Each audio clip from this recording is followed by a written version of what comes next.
Bonjour à tous et bienvenue sur True Life Stories. Abonnez-vous et laissez un j'aime, cela signifie beaucoup pour nous. Partagez aussi cette vidéo avec vos amis et vos proches, et activez les notifications pour ne rien manquer de nos futures histoires. Merci à tous. Installez-vous confortablement et détendez-vous, nous plongeons dans l'histoire. Julian Maddox n'entrait pas dans une pièce, il y faisait son apparition. Vêtu d'un costume bleu marine sur mesure qui épousait sa carrure athlétique comme une seconde peau, il pénétra dans la salle de conférence vitrée au dernier étage de Maddox Innovation comme si le monde lui appartenait. Parce que c'était le cas.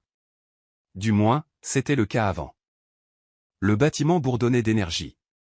Les assistants couraient avec des tablettes et des expressos serrés. Les écrans clignotaient de lignes de code et de prototypes. Et quelque part au loin, un bras robotique imprimait la dernière conception de puce 3D. C'était une technologie de pointe alimentée par le charisme de Julian, sa vision, et plus récemment, par une réserve d'argent d'investisseurs qui fondait à vue d'œil.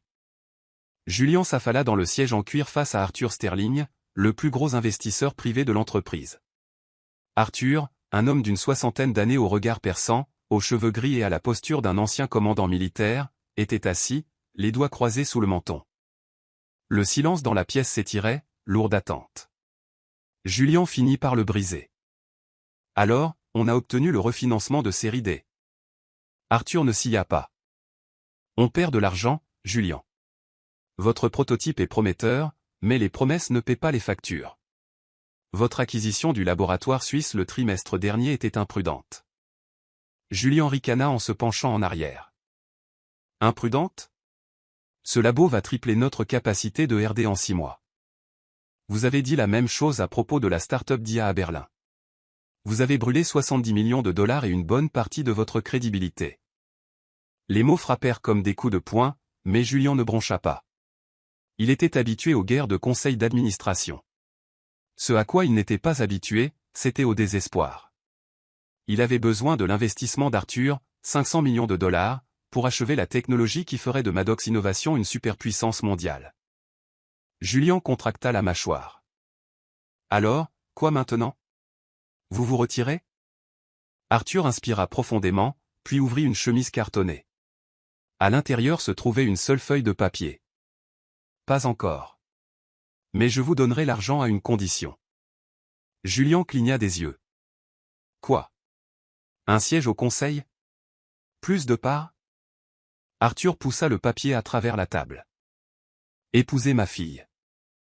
Pendant un instant, le silence qui suivit fut assourdissant. Julian le fixa, puis regarda le papier, puis Arthur à nouveau. Vous plaisantez. Je ne plaisante jamais avec l'argent, la famille ou le mariage. C'est un mariage contractuel. 1 an. Restez mariés, assistez aux événements publics, sauvez les apparences. Vous en sortirez tous les deux indemnes à la fin. Vous gardez votre entreprise. Elle est protégée des vautours. La bouche de Julian s'ouvrit, puis se referma. Il passa une main dans ses cheveux. Votre fille, c'est Marianne, c'est ça? Arthur hocha la tête. Le visage de Julian se crispa. On s'est rencontrés une fois. À ce gala de charité il y a 2 ans. Elle portait des boucles d'oreilles en forme de chat. Un insigne de Star Trek, corrigea Arthur. C'est une scientifique. Elle n'a parlé à personne. Elle n'aime pas les conversations futiles, ni les gens qui se prennent pour le centre de l'univers. Julian ignora la pique. Arthur, avec tout le respect que je vous dois, votre fille n'est pas exactement mon genre. Arthur se pencha en avant, le regard d'acier. Et vous n'êtes pas exactement le sien. Mais elle est la seule chose qui m'importe dans ce monde, et elle est vulnérable. Un faux mariage la protège de certaines complications commerciales et lui donne un répit loin de la pression. Et peut-être, ajouta-t-il, qu'une année mariée à une femme qui voit clair dans votre jeu vous fera du bien. Julian plissa les yeux. Qu'est-ce qu'elle y gagne? La sécurité. Le contrôle. Elle est d'accord. C'est sa décision aussi. Julian ricana à nouveau, se levant pour faire les 100 pas. Vous me faites chanter avec un demi-milliard de dollars d'investissement pour que j'épouse votre fille? L'expression d'Arthur ne changea pas. Appelez ça une alliance stratégique.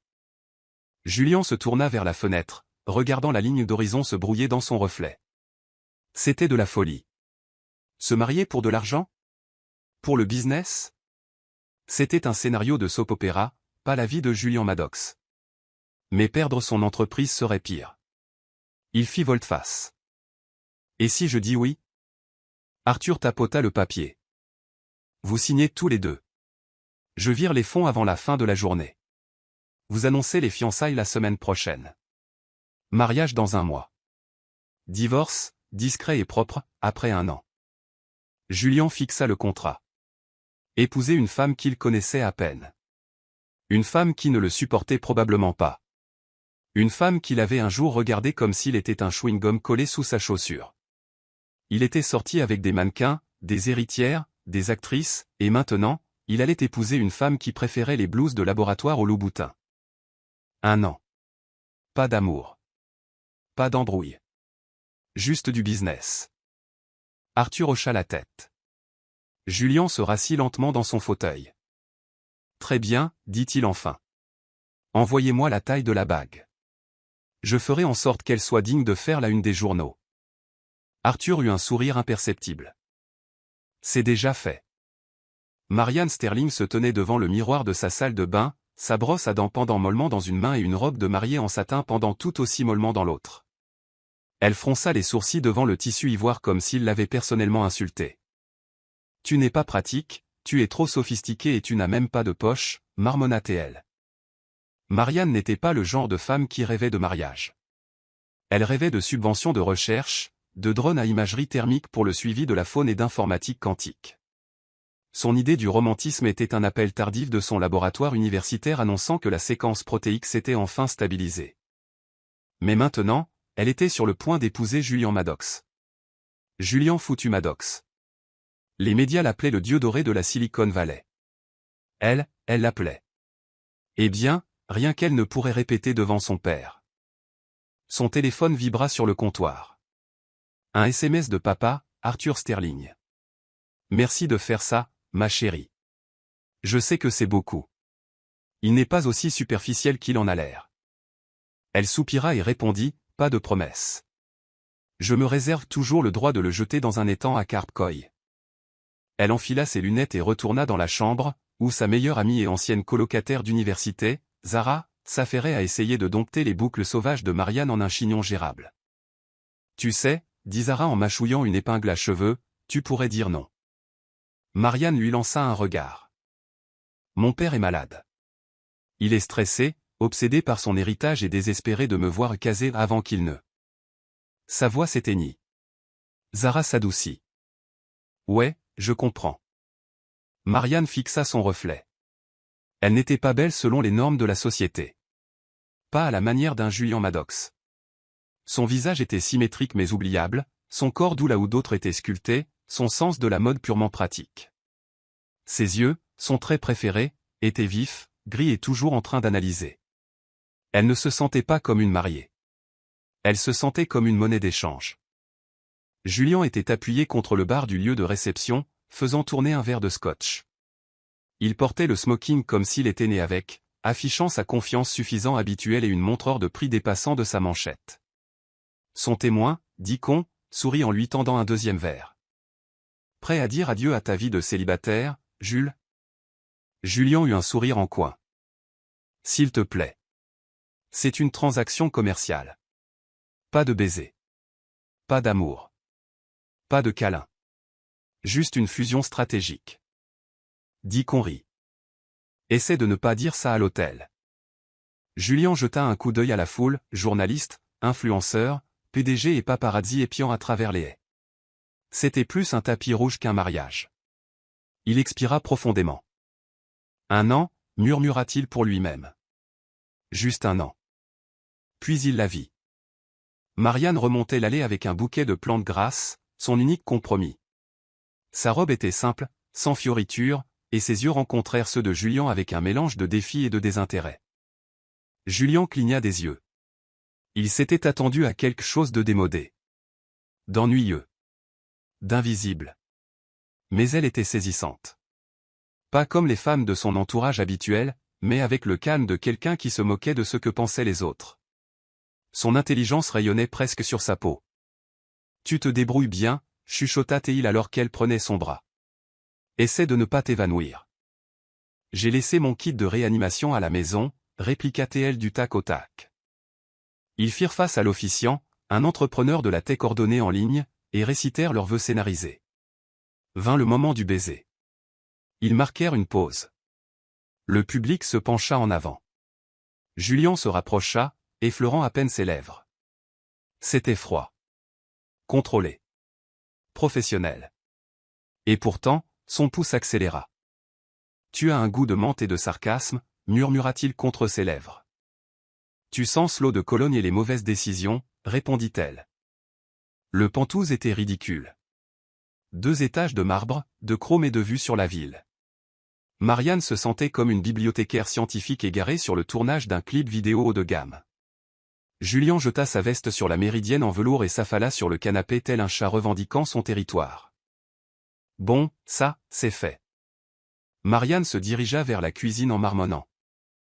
Je ne sais pas ce qui est le plus douloureux, mes chaussures ou ta conversation. Je suis charmant. Demande à n'importe qui ayant un contrat de mannequinat. Ton charme a une demi-vie de 5 minutes. Julien la regarda déballer un sachet de thé. Sérieusement? Ici? J'ai 3 machines à expresso importées et un barista personnel qui vient à 7 heures du matin. Je n'ai pas besoin de café. Je fonctionne à l'anxiété et à la rancune, dit-elle en remuant calmement son thé. Il rit pour de bon, un rire fort et réel. D'accord, je te l'accorde. Tu n'es pas ennuyeuse. Le couteau que je suis tenté d'utiliser sur ton ego non plus. Ils se fixèrent un instant. Aucun des deux ne scia. Ce soir-là, autour d'un dîner de sushi à emporter mangé en silence, Marianne fit glisser une feuille de papier sur la table. Les règles de base. Julien haussa un sourcil, lisant à haute voix. Pas d'intimité physique sauf si l'image publique l'exige. Pas d'interférence dans la vie personnelle ou les routines de l'autre. Chambre séparée. Si tu utilises ma tasse préférée, tu meurs. Il leva les yeux. Tu es adorable quand tu menaces de commettre un homicide. Elle sourit doucement. Je suis sérieuse. Il se renversa en arrière, pliant soigneusement la liste. Très bien. Mais j'organise une soirée poker tous les vendredis. Pas si ça implique des types torse nus qui hurlent à propos de la crypto. Tu es sûr que tu n'es pas déjà amoureuse de moi? Profondément. Follement. Avec dégoût. Marianne se recroquevilla dans sa nouvelle chambre, entourée de cartons non déballés et d'un luxe inconnu. Elle serrait son exemplaire de pâle Blue Dot de Carl Sagan comme une bouée de sauvetage. De l'autre côté du Penthouse, Julien était torse nu, pieds nus et légèrement perturbé. Elle ne ressemblait en rien à ce qu'il avait imaginé. Et quelque chose là-dedans le déstabilisait. Il vérifia à nouveau le contrat dans le tiroir de sa table de chevet. 1 an. Ce serait facile, non? Cela commença assez innocemment. Le lundi matin, Marianne ouvrit le frigo et fronça les sourcils. As-tu bu mon lait d'amande? Julien leva les yeux de son smoothie protéiné, torse nu, les abdos luisants sous la lumière du soleil qui traversait les baies vitrées. Lait d'amande quoi? Le lait d'amande étiqueté et ne pas toucher sous peine de guerre? Il haussa un sourcil, puis s'approcha et ouvrit le frigo en plissant les yeux. C'est du lait. De combien de types a-t-on besoin? Il y avait 4 briques.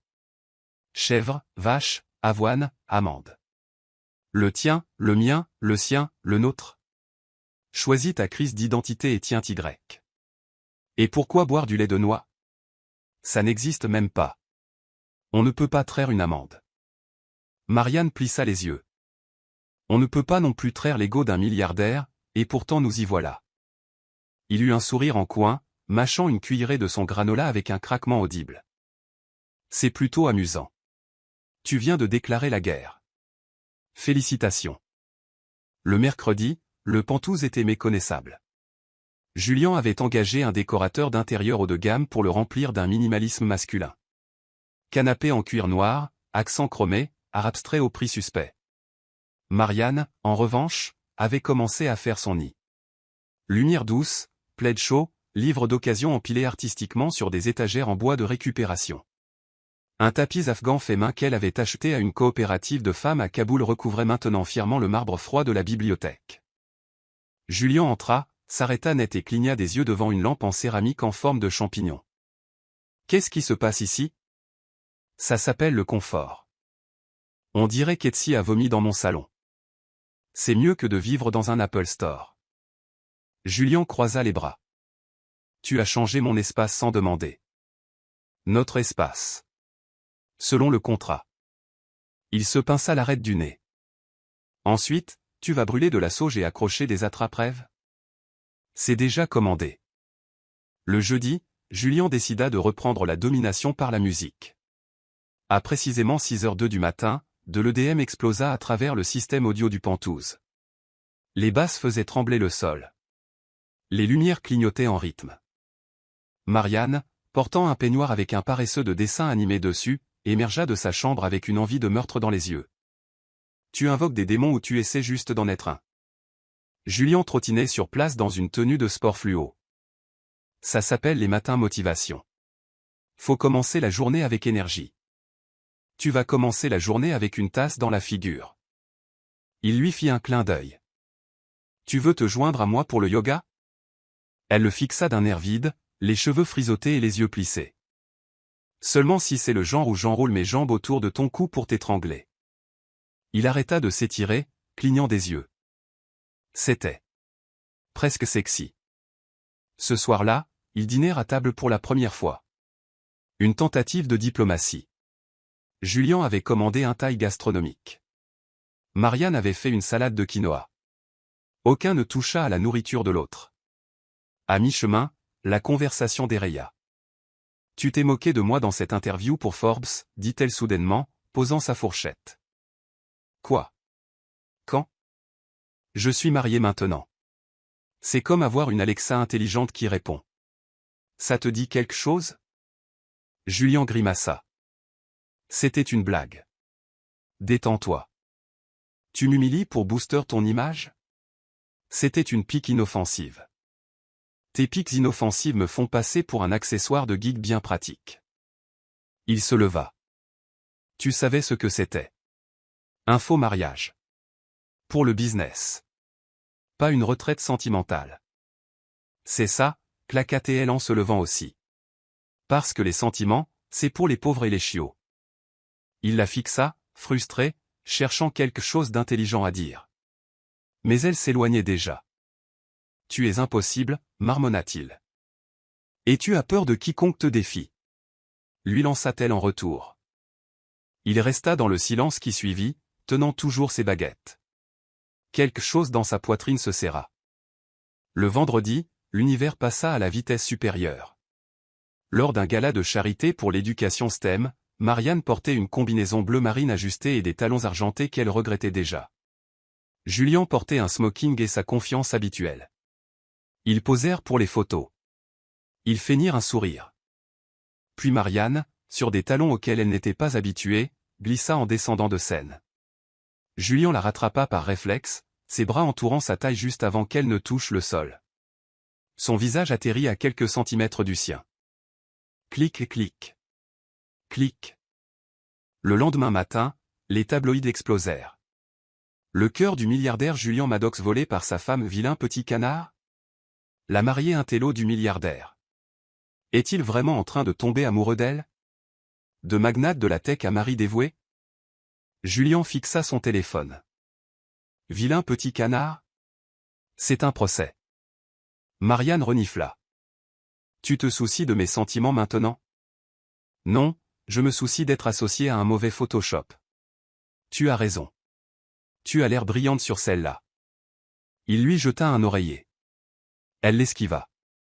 Et pendant une seconde, ils rirent tous les deux. Ce soir-là, Julien erra dans la bibliothèque coin lecture que Marianne avait revendiquée. Elle était recroquevillée, lunettes glissant sur le nez, une bougie vacillant à côté d'elle. Elle ne leva pas les yeux. Il hésita. Tu lis toujours la nuit? J'évite toujours les conversations inutiles la nuit. Je suis venu m'excuser. Elle marqua une pause. Pour le commentaire sur Alexa? Pour avoir été un abruti condescendant. Elle leva enfin les yeux. Waouh, c'est rare comme vocabulaire de milliardaire. Ton équipe de relations publiques a écrit ça? Non, c'est moi. Je suis doué avec les mots. Je les utilise juste mal quand je me sens acculé. Un moment de silence. Merci, dit-elle. Il pointa son livre du doigt. C'est quoi? Une histoire d'amour sur deux voyageurs temporels qui n'arrêtent pas de se manquer. Ça a l'air tragique. Ça l'est. Mais c'est aussi romantique. Il la regarda différemment à ce moment-là.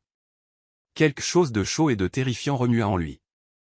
Tu crois à ces trucs-là? L'amour? Elle haussa les épaules. En théorie. Il ne dit rien de plus. Il s'assit simplement face à elle. Et pour la première fois depuis le mariage, ils restèrent assis dans un silence qui n'était pas tendu. Juste calme. Peut-être même confortable. Julien détestait la romance programmée. Il détestait particulièrement quand cela impliquait une coordination médiatique, des photos mises en scène et faire semblant de s'intéresser au risotto à la truffe. Mais l'équipe de RP avait été claire. Les tabloïds adorent les escapades européennes. Montrez de l'alchimie. Embrassez-lui le front s'il le faut. Et pour l'amour de Dieu, arrêtez d'avoir l'air d'être retenu en otage. Alors les voilà, descendant d'un jet privé dans les collines ensoleillées de Toscane. Julien portait du lin sur mesure et de l'exaspération. Marianne portait une robe sensée, des lunettes de soleil et la rage subtile d'une femme qui n'avait pas voulu traverser le monde pour une séance photo romantique. Souris pour les caméras, marmonna Julien alors que des paparazzis en tenue de safari cliquaient à distance. Seulement si je peux te pousser dans un vignoble plus tard, répondit-elle sans perdre le rythme. Il jeta un coup d'œil de côté, un sourire réticent tirant ses lèvres. Le plan était simple. Une retraite de lune de miel de 5 jours dans une villa restaurée du XIVe siècle surplombant les collines et les oliveraies. C'était, il faut l'admettre, à couper le souffle. Calme. Isolé. Trop isolé. Le deuxième jour, Julien eut la fièvre de l'enfermement. Je sors la lambeau, annonça-t-il au petit déjeuner. Cette voiture est une offense à cet environnement, dit Marianne en sirotant son café. Elle est efficace. C'est une crise de la quarantaine sur roue, orange fluo. Julien eut un sourire en coin. Tu veux venir? Elle hésita. Elle voulait voir la campagne. Mais avec lui? D'accord. Mais je ne te tiens pas la main pour les RP. J'essaierai de contenir mon chagrin. Ils partirent sous un ciel bleu, Julien conduisant comme si la route lui devait de l'argent. Marianne agrippait la poignée de porte à chaque fois qu'il prenait un virage trop vite. Je préférerais mourir dans une explosion de laboratoire que dans ton jouet hors de prix, marmonna-t-elle. T'inquiète pas, petite fleur. Je ne me suis craché qu'une seule fois. Ce n'est pas rassurant. Ils passèrent devant des cyprès et des vignobles jusqu'à ce que le GPS Pépi avec un accent britannique robotique, recalcule. Recalcule. Recale. Puis le silence. Julien fronça les sourcils. Pas de signal. Marianne leva les yeux de son livre. Ça ne ressemble pas à une route. C'est un sentier. C'est un chemin de chèvre, Julien. Il tourna le volant avec assurance. La poussière volait derrière eux. Les arbres devinrent plus épais. Et puis clon. La voiture tressauta. S'arrêta. De la fumée s'éleva du capot. Non, dit Julien en frappant le volant. Si, répondit Marianne. Bienvenue dans le monde des conséquences. Ils marchèrent. À travers les vignes. Devant des moutons. Au-dessus d'un ruisseau. Julien se plaignit de ses chaussures. Marianne l'ignora. Finalement, ils tombèrent sur un petit village niché dans les collines. Des maisons en pierre, des rues pavées, des bacs à fleurs éclatants de couleurs. Pas de touristes. Pas de signal. Pas d'anglais. Ils furent accueillis par une vieille dame italienne aux yeux bienveillants et à l'accent épais. Elle ne demanda pas qui ils étaient. Elle les fit simplement entrer comme s'ils étaient des parents perdus de vue depuis longtemps. Elle n'est même pas surprise qu'on apparaisse de nulle part, chuchota Julien alors qu'ils entraient dans une pièce aux meubles anciens et aux rideaux de dentelle. C'est parce qu'elle pense qu'on est un couple en escapade romantique. N'est-ce pas le cas? Marianne l'ignora et ouvrit la fenêtre.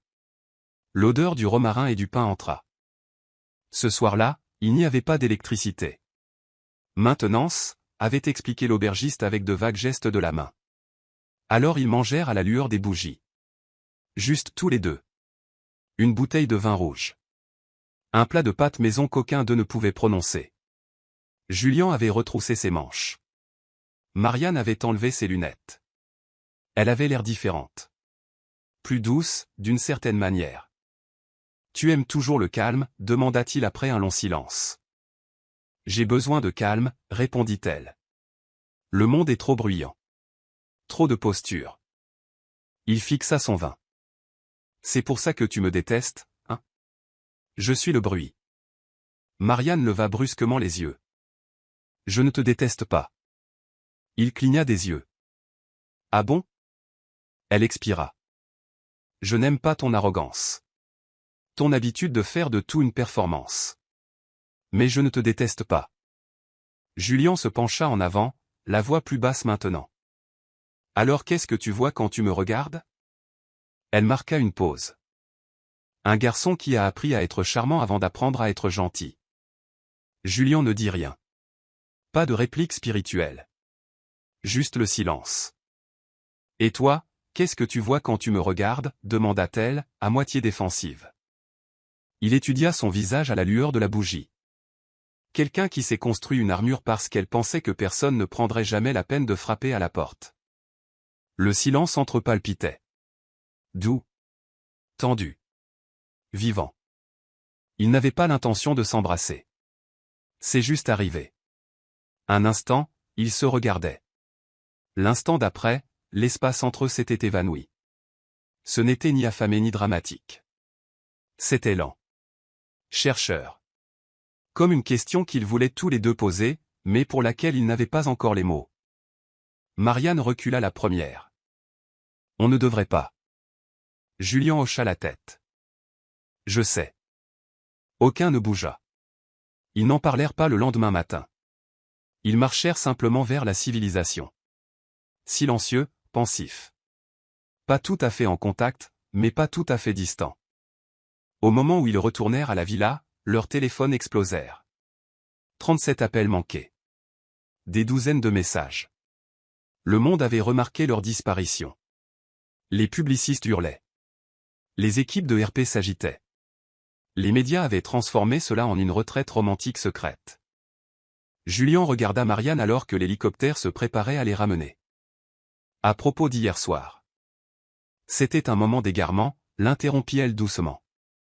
Il hocha la tête, la mâchoire serrée.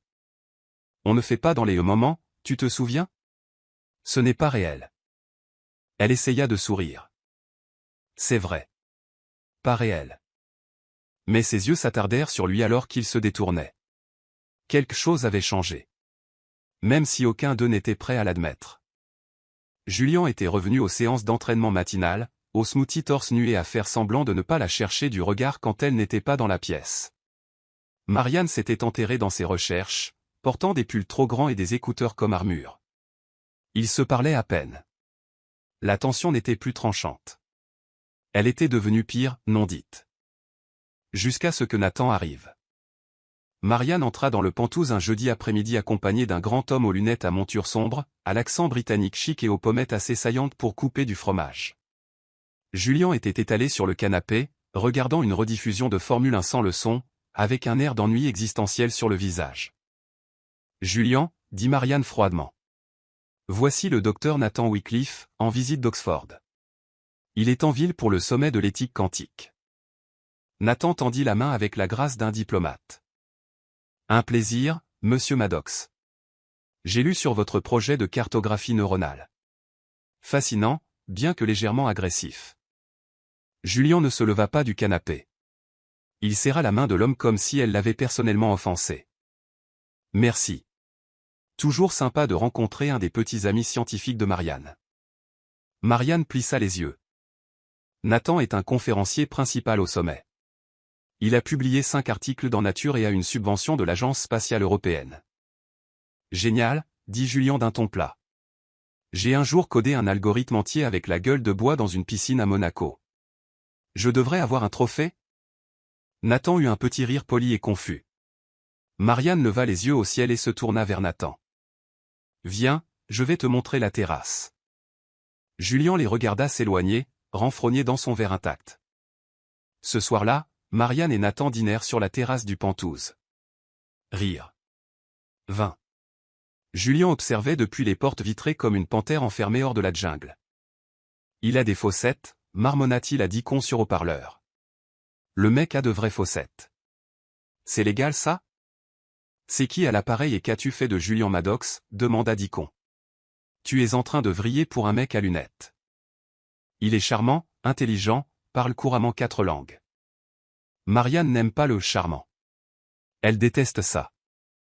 Mais elle lui sourit avec un vrai sourire. Tu l'as embrassé en Italie. Ouais. Et elle a appelé ça un moment comme si c'était un éternuement. Dicon rit. T'es foutu, mec. Julien raccrocha. Plus tard dans la nuit, Marianne revint du dîner et trouva Julien dans la cuisine, en train de siroter une bouteille de son eau pétillante à la fleur de sureau préférée comme si elle lui avait fait du tort. Je ne savais pas que c'était soirée rendez-vous, dit-il sans la regarder. Elle soupira. Ce n'était pas un rendez-vous. Ça y ressemblait. Tu portais du rouge à lèvres. Dieu interdit qu'une femme porte du rouge à lèvres pour elle-même. Julien se tourna pour lui faire face, les bras croisés, la voix basse et tranchante. Il t'aime bien. C'est un problème? Non, c'est génial. Vous pouvez parler d'astrophysique et de théorie des cordes et aller observer les étoiles ou peu importe à quoi ressemblent des préliminaires universitaires. Marianne le fixa. Pourquoi ça t'intéresse? Il fit un pas de plus. Parce que ce mariage est peut-être faux, mais la partie où je dois prétendre être ton mari, ça c'est réel. Ça veut dire que je dois te regarder rire avec un crétin d'Oxford comme s'il était la meilleure chose depuis ton précieux lait d'amande. Tu es jaloux. Je suis agacé. Tu es jaloux. Je ne suis jamais jaloux. Tu le es, Julien. Ça irradie littéralement de ta crème hydratante hors de prix. Ils se fixèrent, à quelques centimètres l'un de l'autre, respirant fort. Quelque chose de lourd et de non dit planait entre eux. Dis-moi d'aller en enfer, dit-il soudainement. Et j'arrêterai. Arrêter quoi? Il ne répondit pas, et elle ne lui dit pas de partir. L'air s'épaissit. Julien leva la main, et écarta ses cheveux derrière son oreille. Ses doigts effleurèrent sa joue. Elle ne bougea pas. Il se pencha lentement, comme pour lui laisser le temps de le repousser. Elle ne le fit pas. Mais juste avant que leurs lèvres ne se touchent. Toc, toc. Nathan. Julien recula comme s'il avait reçu un coup de poing. Tu as oublié ton ordinateur portable, dit Nathan, le tenant comme une offrande de paix. Merci, dit Marianne, la voix un peu trop aiguë. Julien sortit sans un mot. Marianne s'assit dans la bibliothèque, fixant son livre sans lire un seul mot. Julien s'assit seul sur le toit, laissant le vent frapper son visage. Ils étaient mariés sur le papier. Ils se disputaient comme des amants. Ils prétendaient que rien ne comptait. Et tout commençait à s'effondrer. Le contrat gisait dans une chemise cartonnée impeccable, intacte sur la table basse en verre comme un fantôme silencieux. Il y a exactement 365 jours, Julien Maddox et Marianne Sterling avaient signé leur nom sur ce même morceau de papier. Un accord les liant dans un mariage qu'aucun d'eux n'avait voulu, forgé pour le business, l'influence et la survie. Aujourd'hui, il expirait, et aucun d'eux ne pouvait se résoudre à en dire un mot. La dernière semaine arriva enveloppée de silences étranges et de phrases inachevées. Julien était devenu quelqu'un d'autre, plus calme, plus pensif. Son agenda se vidait mystérieusement, comme si les réunions et les appels d'introduction en bourse ne comptaient soudainement plus. Il passait de longues heures assis sur le balcon du toit, fixant l'horizon comme s'il détenait un secret qu'il ne pouvait pas tout à fait atteindre. Marianne s'occupait. Trop. Elle s'immergeait dans le travail de laboratoire, les conseils d'administration caritatifs et une proposition de programme scientifique à intégrer dans les écoles publiques. Tout ce qui ne l'obligeait pas à penser à la fin. Tout ce qui ne l'obligeait pas à penser à lui. Ils se croisaient dans le couloir, dans la cuisine, dans l'ascenseur de leur immeuble privé.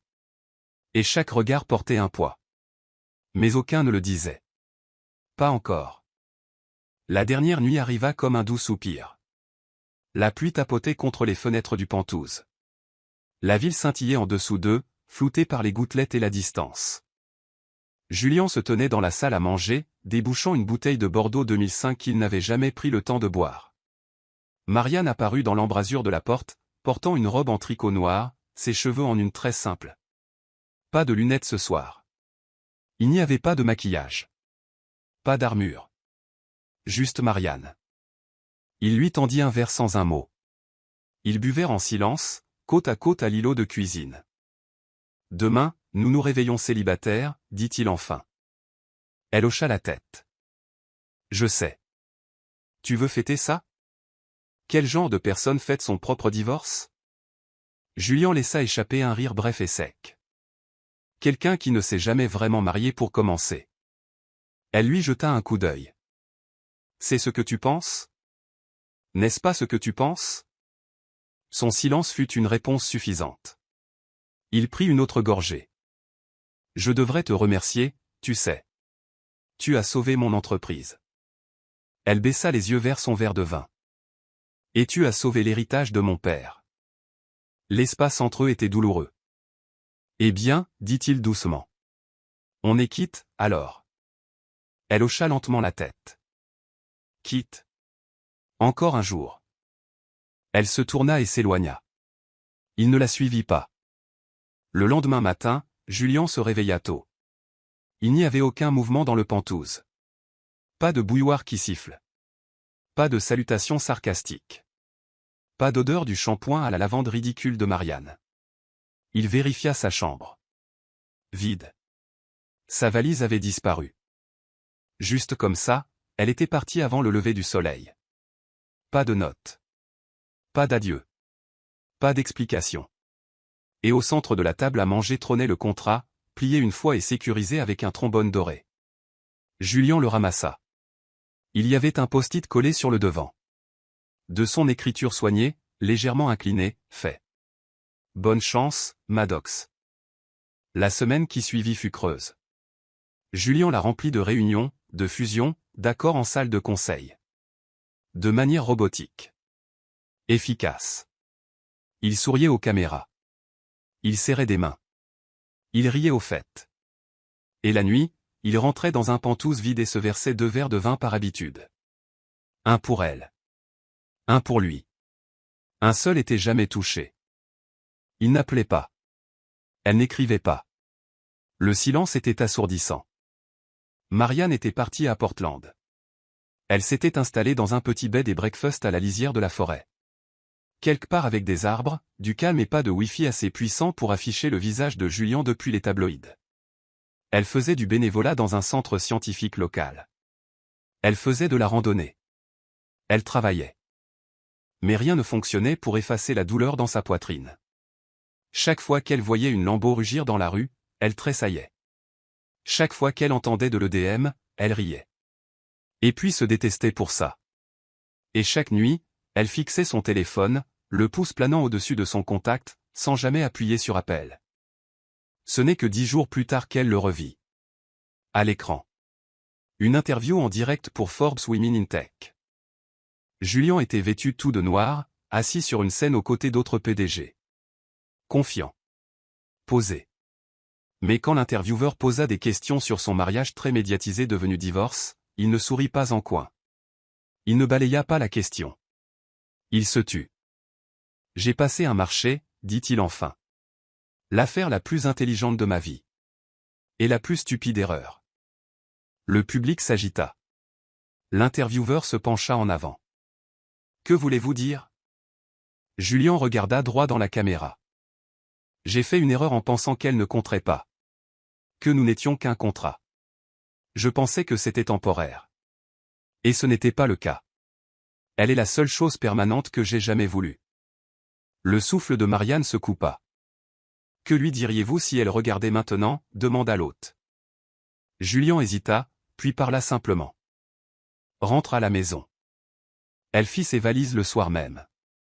Elle n'envoya pas de SMS. Elle n'appela pas. Elle prit juste l'avion pour New York. Quand elle entra dans le Penthouse, il était minuit. Les lumières étaient éteintes. L'odeur de romarin et de citron persistait dans l'air. Elle marcha doucement vers la bibliothèque.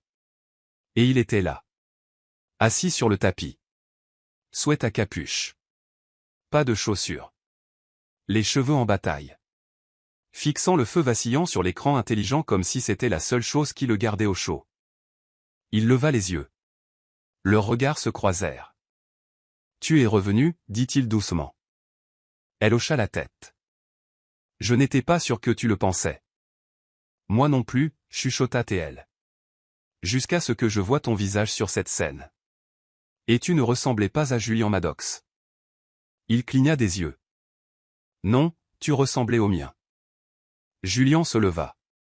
Il marcha vers elle, lentement, prudemment, comme si elle pouvait disparaître. Il prit sa main. « Je veux t'épouser à nouveau, dit-il. On n'a jamais été vraiment mariés la première fois. » Exactement. Je veux la vraie chose. Pas de contrat. Pas de clause. Pas de contrat prénuptial. Tu es un idiot. Je suis ton idiot. Marianne rit, ravalant ses larmes. Et ton entreprise? C'est juste une entreprise. Je peux en construire 1000 comme ça. Je ne peux pas construire une autre toi. Tu es toujours dramatique. Tu es toujours difficile. Elle le tira plus près. Marions-nous. Pour de vrai cette fois. Avec du gâteau. Avec du gâteau. Il n'y avait pas de drone. Pas de lumière clignotante. Pas d'influenceurs simulant des rires dans des flûtes de champagne. Cette fois, il n'y avait que du soleil, des fleurs sauvages et une liste d'invités composée entièrement de gens qui comptaient. Marianne se tenait sous un chêne tentaculaire dans un jardin qu'elle avait personnellement aidé à financer il y a 2 ans. Un sanctuaire vert et calme niché au cœur de Brooklyn, entouré de centres scientifiques pour enfants, de plantes indigènes et de l'écho de toutes les causes qui lui tenaient à cœur. C'était imparfait. Et c'était exactement ce qu'il fallait. Sa robe était bleu tendre, pas blanche. Pas parce qu'elle ne croyait pas à la tradition, mais parce que le blanc, ce n'était pas elle. Et Julian l'aimait telle qu'elle était. Elle était faite de soie et de tulle, avec de petites étoiles brodées le long de l'ourlet. Un clin d'œil au livre d'astrophysique qu'il avait gardé saine d'esprit les premiers mois du mariage contractuel. Ses cheveux étaient à moitié relevés, des boucles lâches tombant sur ses épaules. Pas de diadème. Pas de voile.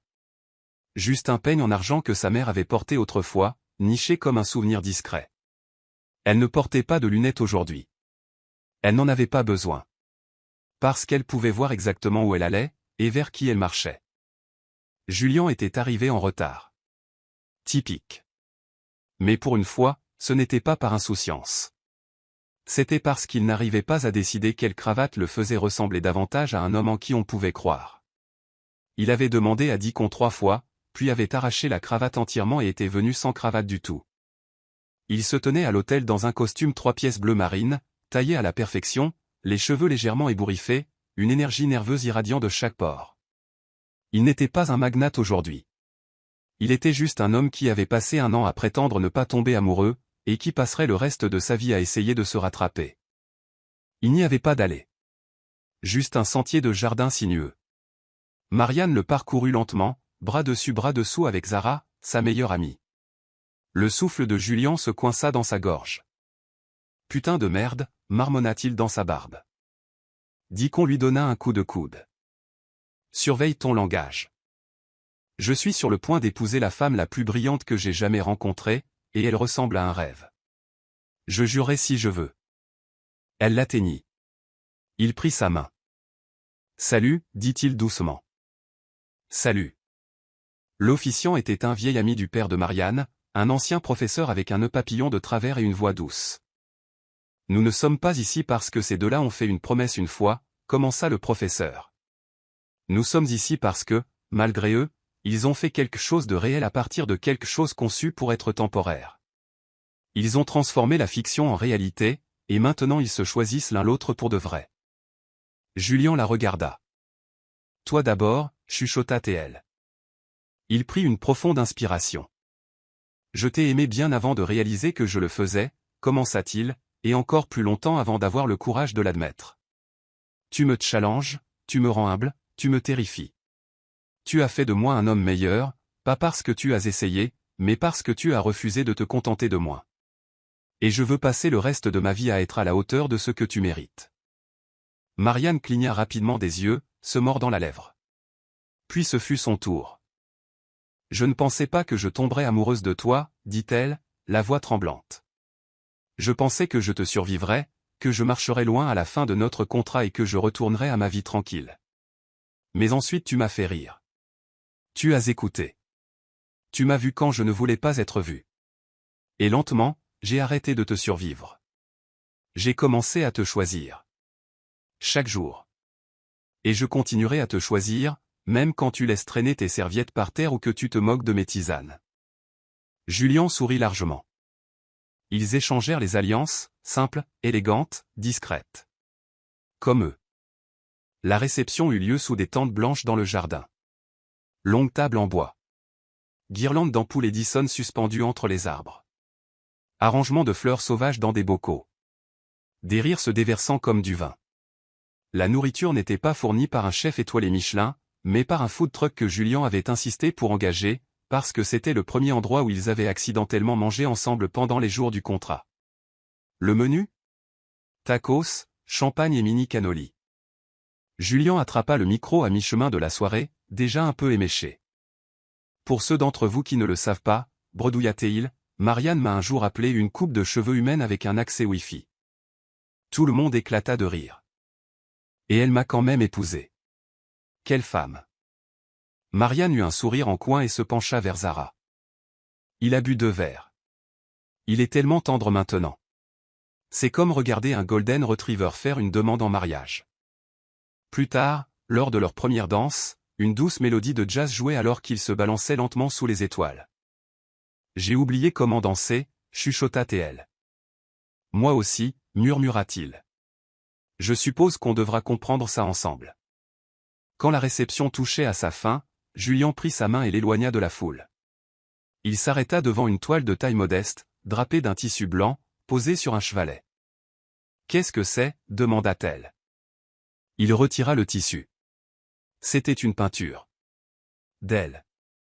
Assise sur le sol de la bibliothèque, entourée de livres. Une main tenant une tasse fumante, l'autre reposant sur un livre intitulé Pale Blue Dot. Son expression était paisible. Concentrée. Féroce. Tu as commandé ça ? Je l'ai peinte, dit-il doucement. Elle se tourna vers lui, stupéfaite. Tu peins ? Je ne l'avais pas fait depuis des années. Pas depuis la mort de ma mère. J'avais arrêté de voir la beauté dans les choses. Tu l'as ramené. Les larmes montèrent aux yeux de Marianne. Espèce d'idiot. Le tien. Ils s'embrassèrent sous les lumières féeriques tandis que les invités applaudissaient en arrière-plan.